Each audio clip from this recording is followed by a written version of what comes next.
الحمدللہ، اذان کی سنتوں میں سے ایک یہ ہے کہ اذان کا جواب دینے کے بعد نبی کریم صلی اللہ علیہ وسلم پہ درود بھیجنے کے بعد یہ دعا پڑھا جائے: اللہم رب هذه الدعوة التامة والصلاة القائمة آت محمدا الوسیلة والفضیلة وابعثه مقاما محمودا الذی وعدتہ۔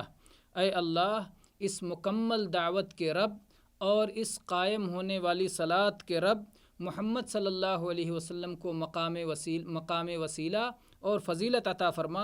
اور آپ کو اس مقام پر کھڑا کر جو مقام محمود ہے، نہایت قابل تعریف ہے، جس کا تو نے ان سے وعدہ کیا ہے۔ یہ صحیح بخاری کی حدیث ہے، اور اس دعا کے پڑھنے کا فائدہ یہ ہے کہ ایسے شخص کو نبی کریم صلی اللہ علیہ وسلم کی شفاعت بروز قیامت حاصل ہونے والی ہے۔ والحمد للہ رب العالمین۔